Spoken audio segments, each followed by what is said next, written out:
Good morning, everyone. Welcome to RSA Conference 2013. Off to a rousing start as always.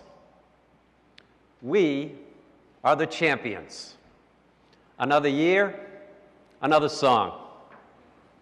I should have decrypted this a long time ago. Let the song drive your keynote. We in this audience are the champions of a trusted digital world. A champion is defined as an advocate or defender. Sounds like us, but a champion's also defined as a winner. Doesn't quite sound like us, at least not yet. Could things get a whole lot worse before they get better? Perhaps. For instance, how many of you have those BYOD security issues solved? You understand all the security ramifications, for instance, of Facebook, LinkedIn, and Twitter, don't you? And everyone's moving to the cloud without fear or trepidation. And you've got that DDoS problem covered, right? Well, although collectively we're not winning, we haven't lost yet either. But just when you think the odds against us can't get any higher, they do. I'm talking about the convergence across every aspect of our lives of mobility, social media, cloud, with big data. With the pervasiveness of big data touching on everything we do, our attack surface is about to be altered and expanded, and our risks magnified in ways we couldn't have imagined. 2012 was the breakthrough year for the concept of big data. A year in which the most interesting character in the presidential election was not the winner or the loser, but a data analyst from the New York Times named Nate Silver. Silver predicted, as we know, the popular vote percentage and the breakdown in the Electoral College. Editors at Time magazine declared the #2 buzzword of this past year to be big data, behind something called the fiscal cliff. For all the buzz, there's tremendous confusion about the term because it represents more than just a lot of data. Fundamentally, big data is about the ability to extract meaning, to sort through masses of data, and find the hidden patterns, the unexpected correlation, the surprising connection. It's about analyzing vast and complex, unstructured data sets at high speed to solve innumerable problems across a number of industrial and commercial and governmental organizations. Big data truly has the potential to transform our lives for the better, our health, environment, our livelihoods, almost every aspect of our daily lives. Yet, as of now, we're only at the dawn of big data. Let's start with the data itself. Stored digital content is doubling every 2 years, reaching 1 zettabyte last year. Just think about that for a moment. They tell me that's the equivalent of 4.9 quadrillion books. Sounds like a lot of data. And while the most common business analytics today are used based on structured data sets from relational databases, the real goldmine is in unstructured data, which is 5 times larger and growing 3 times faster. And how will something like the Internet of Things accelerate the growth of consumable data? Well, Nick Valerie, who happens to be a columnist for The Economist, he was writing in their 2013 almanac that the number of things that is estimated to be connected to the Internet this year is going to approach 1 billion, from things like vending machines to smart meters to cars. By 2020, analysts predict that tens of billions and perhaps as many as 200 billion objects will be connected. Just think of the richness and variability of data that data scientists are going to have to work with.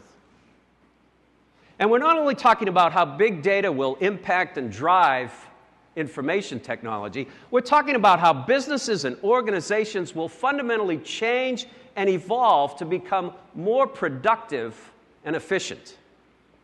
As Valerie suggests, the benefits to society will be incalculable.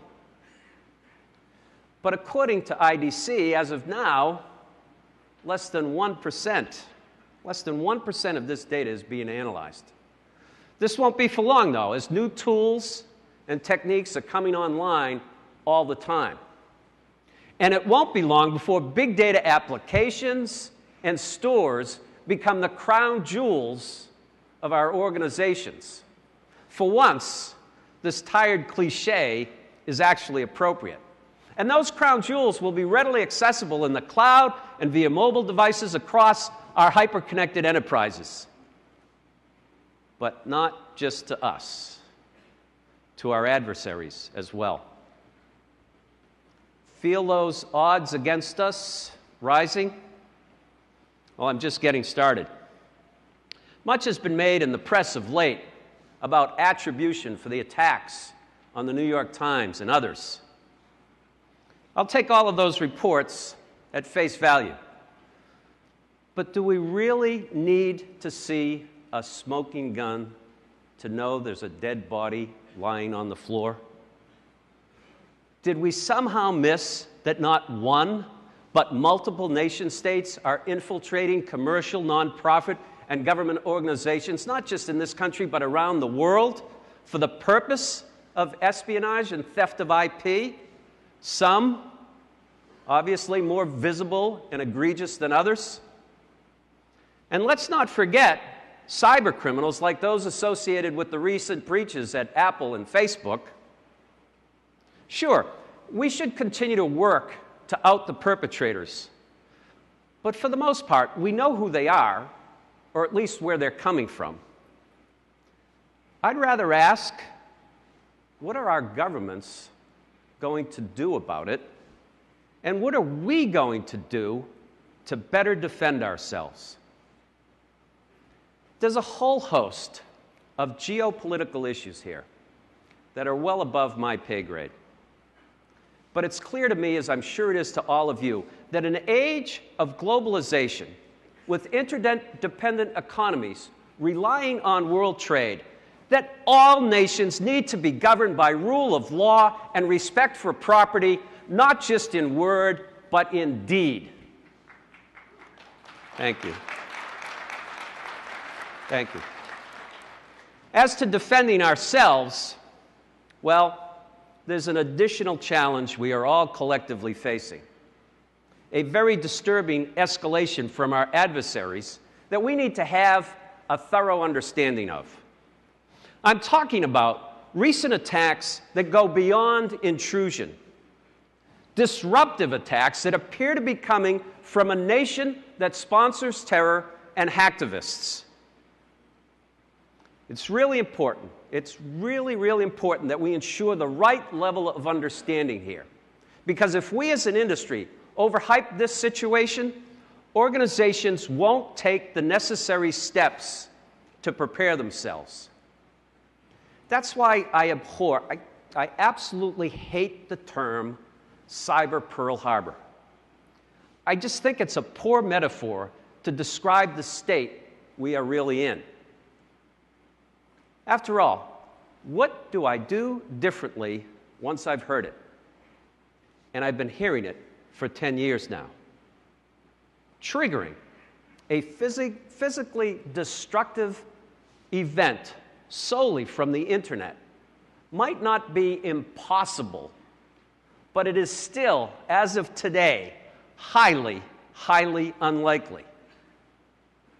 But disruptive attacks, as we've seen against the financial services industries in recent months, have the potential to not only cause significant economic loss, but could trigger a loss of public confidence, all out of proportion to any financial one. And the same could be true of a disruptive attack on our critical infrastructure, other element of the critical infrastructure, like our power grid. DDoS attacks are just the method du jour, but we should be preparing for others.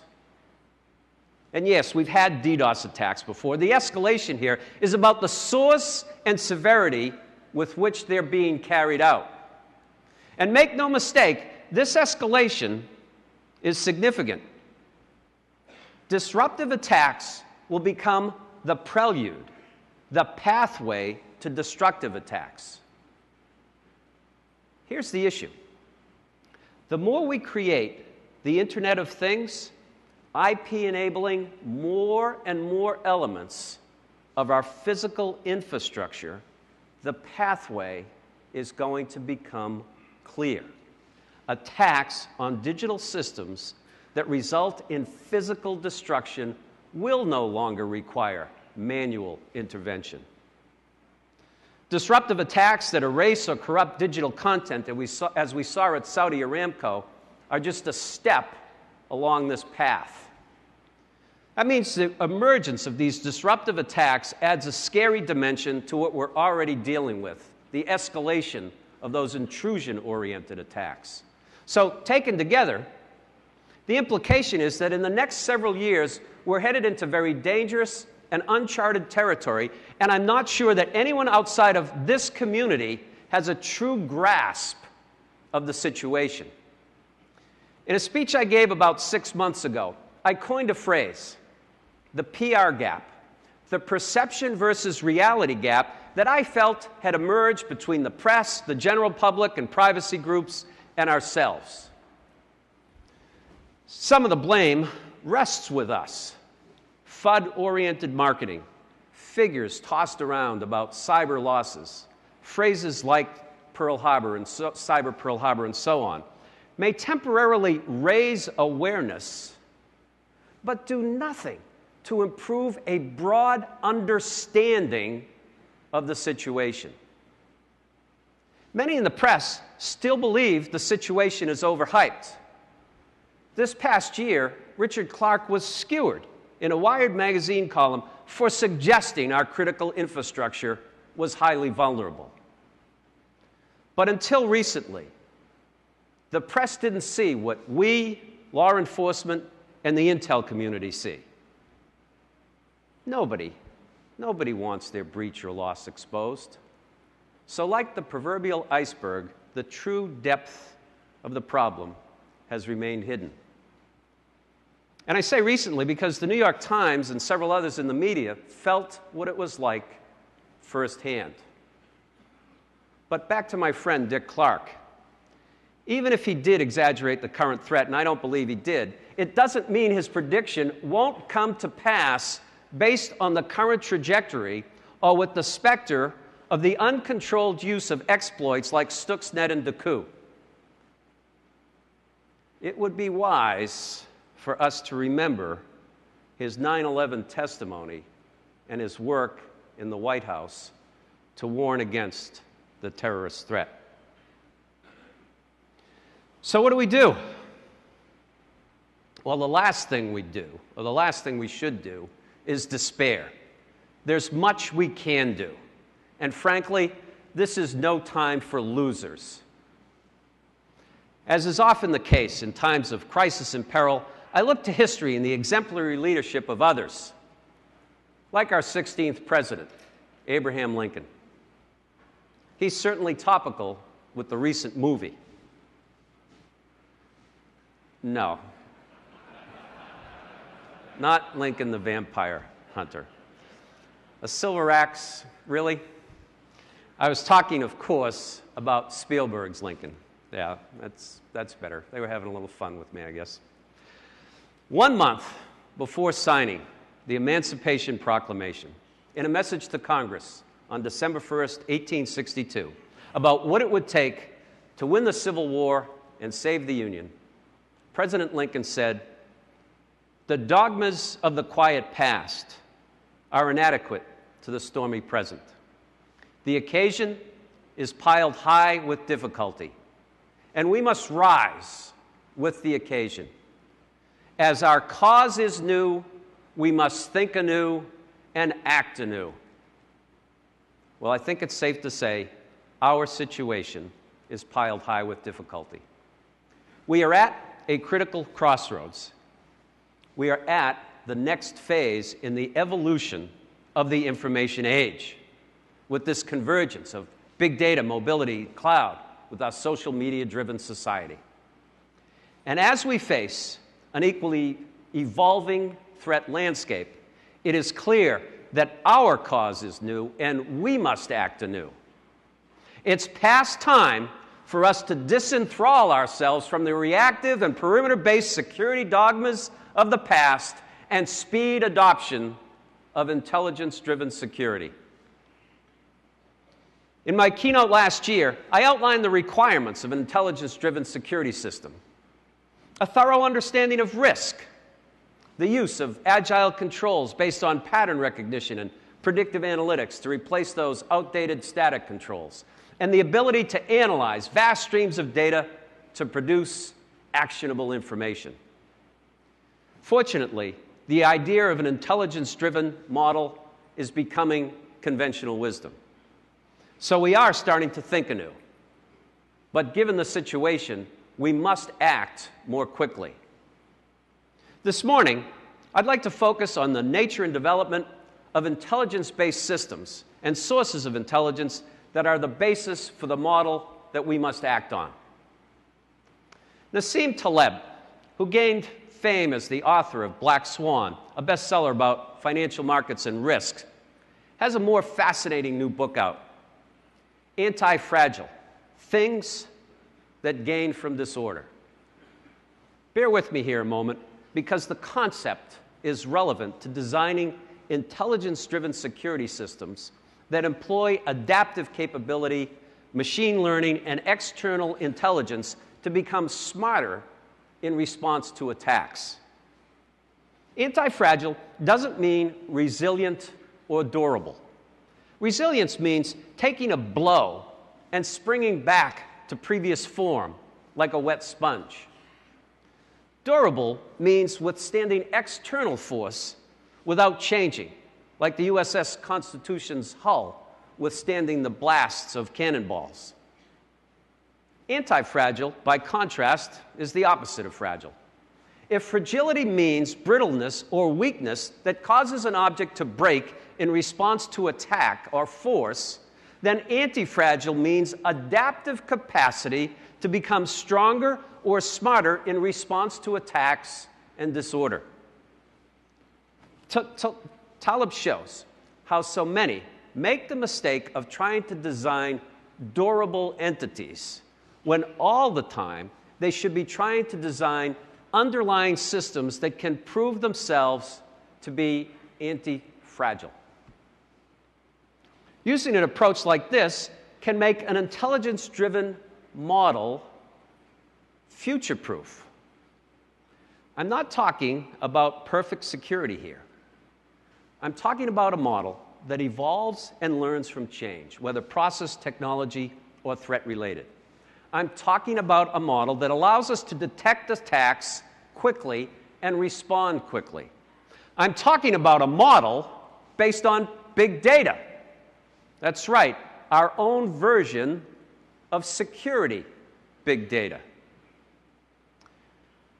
Intelligence-driven models and big data will be applied in two different ways: in security management and in the application and development of individual controls.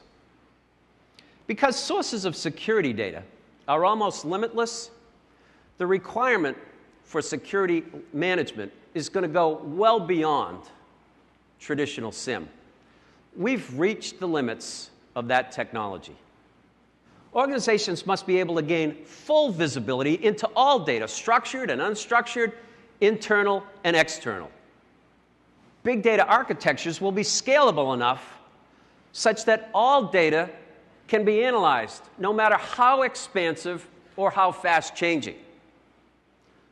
Organizations will be able to build a mosaic of specific information about digital assets, users, and infrastructure, allowing the system to spot and correlate abnormal behavior in people and in the flow and use of data.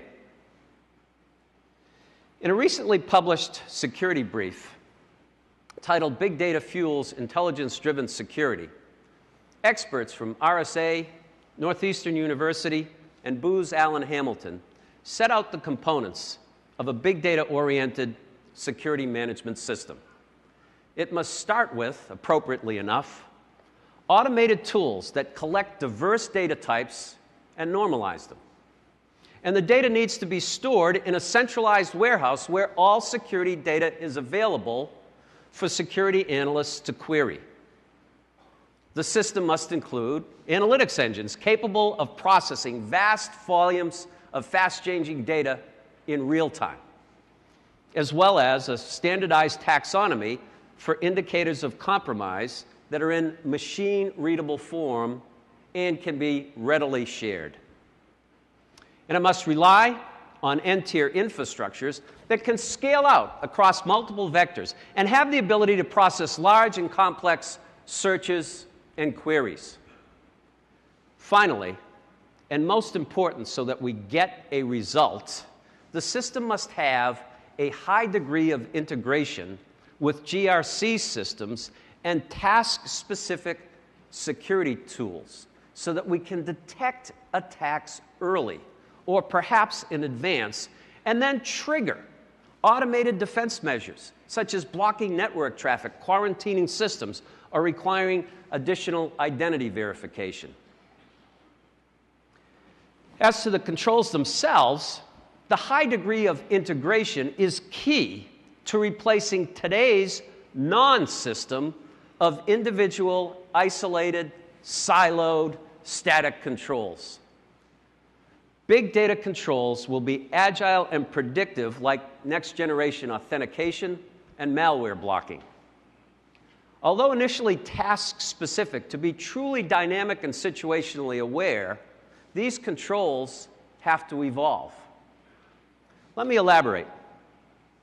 Individual big data controls will be smart to begin with, but will also have the capacity to be self-learning. And they should be able to inform or be informed by other controls. They should be able to feed or receive intelligence from security management systems and report to and receive instructions from GRC systems. While we're several years away from all controls and management platforms having this level of completeness, the process is well underway. Vendors have already begun building tools with big data analytics and are offering products that will have a disruptive impact on many tired product categories like antivirus, authentication, and SIM.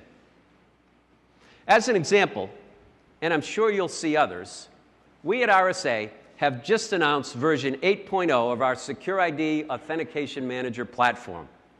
Version 8, which I'm particularly proud of, includes a risk-based analytics engine that has experience gained from nearly 50 billion transactions. That's what you call big data. We also recently announced our Security Analytics platform, a new approach to security management that fuses log and packet data with internal and external threat intelligence. This platform goes way beyond SIM because it gives analysts unprecedented visibility to assess and defend against advanced attacks. But big data is only as good as the amount and quality of the data. That's why it's so important to address the need for information sharing so that external feeds of intelligence can have a force multiplier effect for us individually and collectively. This is something I've been very passionate about and have been advocating for some time, which is why I'm so pleased that this year's winner of the RSA Conference Award for Security Practice to be presented this morning is going to an industry ISAC for its outstanding system of sharing threat intelligence. It's also great to see the advances industry is making. For example, Juniper Networks just announced Juno Spotlight Secure, a powerful new cloud platform for gathering and sharing intelligence about attacks and attackers and much more. We're looking forward to working with them to provide bidirectional intelligence sharing with RSA Live. So whether it's within or among industries or between and among vendors, intelligence-driven security models can only succeed through the better sharing of intelligence. The question that remains to be answered is how you, as practitioners, should act. Having talked about the attributes of big data security management and big data controls, let's focus now on some of the actions that practitioners can take. Here's my advice, based in part on the wisdom of my colleagues. Start by creating a transformational security strategy. Design a plan that transitions your existing security infrastructure to an intelligence-driven one, incorporating big data capabilities as they become available. Create a shared data architecture for security information. Because there's so many sources and formats of data, it's critically important to have a single architecture that allows information to be captured, indexed, normalized, analyzed, and shared. Migrate from point products to a unified security architecture using open and scalable big data tools. Migrating to individual big data controls will solve old problems in new ways and new problems as conditions change. The leverage and synergy from and between these controls will lead to a unified security architecture that finally offers true defense in depth. Strengthen your operations data science skills. While emerging security solutions will be big data ready, security teams may not be. Security leaders should add data scientists or outside partners to manage the organization's big data capabilities. And finally, leverage external threat intelligence. Augment internal analytics programs with external threat feeds from as many sources as possible. That completes a high-level action plan, but what about the benefits? Historically, the benefits of our security infrastructures have been in our ability to react and act against known threats. Enabled by big data, intelligence-driven security will also have the ability to act against both known unknowns and unknown unknowns. No, I'm not channeling my inner Donald Rumsfeld. The whole point of an anti-fragile system is that it will operate independently of and in concert with the threat environment and other environmental changes. And I don't mean to imply we are headed to some security utopia, but we should be able to keep pace with our adversaries and in many instances get ahead of them, even in the face of uncertainty. The model is future-proof, even if the operation of it isn't. And that's why we can't forget the human element. In his book, our friend Nate Silver, the book Signal and the Noise, he implied that big data yields little if we deny our role in the process. One of my favorite Silver quotes is, "Caesar recognized the omens, he just didn't think they applied to him." However much we automate the process, we cannot abdicate our own judgment and involvement, nor can we escape responsibility. In that vein, in the same message to Congress I referred to earlier, President Lincoln talked about his responsibility, his administration's, and Congress's. I'd like to paraphrase those remarks as they apply to us. We cannot escape history. We, all of us in this industry, will be remembered in spite of ourselves. The trial through which we pass will light us up in honor or dishonor to future generations. We say we will protect critical infrastructure and ensure information technology is used to make a better world. The world will not forget that we say this. I believe we know what to do to create a trusted digital world. Sure, we need the help of our governments, but it's up to us to defend ourselves. We need to move more quickly to intelligence-driven security. Big data will enable this model, transforming security. But it must begin with us. As a technologist, I believe technology will continue to help us solve our seemingly unsolvable problems, improve trust and confidence, and help us manage the problems that cannot be solved right away.